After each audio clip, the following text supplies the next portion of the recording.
The Clyde became commercial net free when the Bateman's Marine Park was introduced, and since then, fish stocks have flourished. The only commercial activity on the river now, besides tourism, is oyster farming.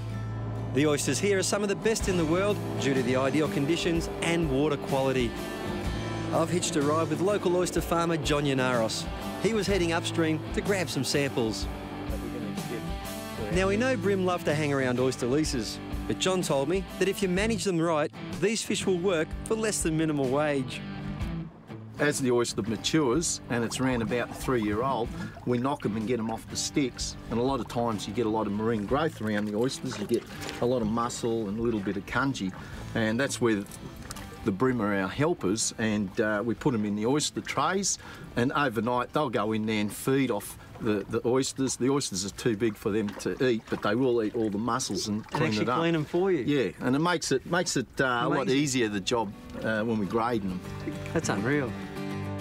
As the river widens, it naturally accommodates larger boats. In our case, a Clyde River houseboat.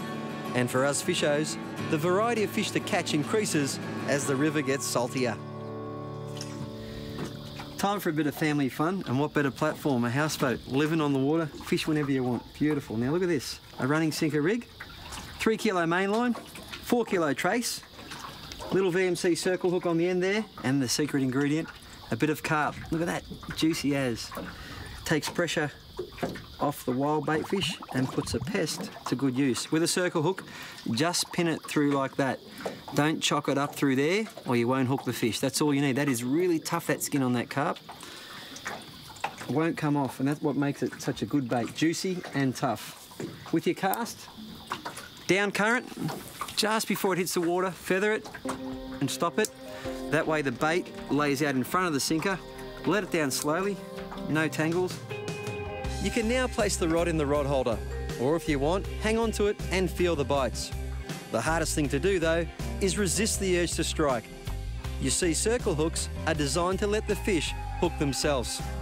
Rest assured, it'll be obvious when a fish is hooked. Whoa, there you go. A houseboat is a great way to experience this part of the river. You can enjoy the fishing anytime you like, and all those comforts of home come along for the ride. I've done this trip a number of times with my family, and lucky for me, my 3 girls love to fish. So who needs boys? This is my youngest one, Hayley, 1.5, darling. You know what to do, go. She comes into my office when I'm home every day and winds my rods and reels. Won't leave me alone. Look at that. Don't know too many 1.5-year-olds that can wind a rod. Now this looks like a Bream, a 2 to 4 kilo stick, spin stick. This is a Fishing Australia one, 6'6", anywhere between 6 and 7 foot long. Nice light rod, you get a bend in it, the kids can use it, and it's just a lot of fun. I'm pretty sure this is Bream. Keep going, darling, there's a fair bit of pressure on that. The interesting thing here is that there's been a lot of rain in the system. About 20 inches over the last month, which is a lot for this river.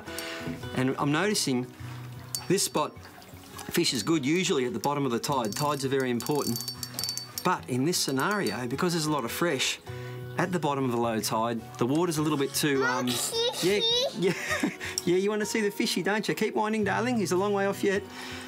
The bottom of the low tide, the water is... they can smell that fresh water and it's a little bit cooler.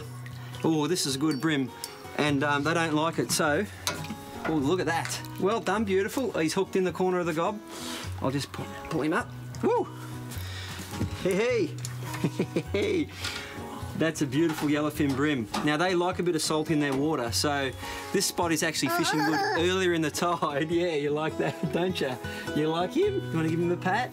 There you go. There you go. So tides are important, but they're not everything. Yeah.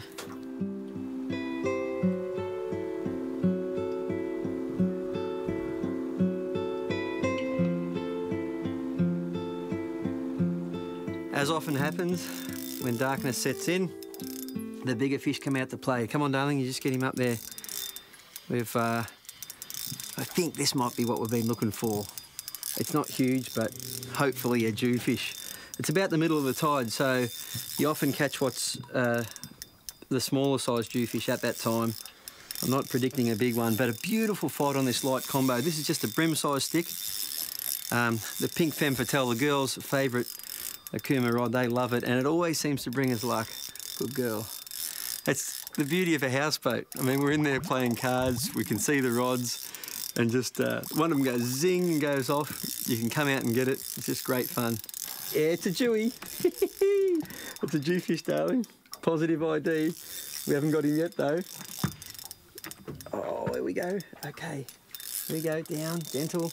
Now, I'm going to just... Oh, that's it, gentle. Now, this way if you can, sweetie. Okay, look at that. That is a sight to see. He's fine, look at that. I'm just going to get him on it. This is where you've got to be careful.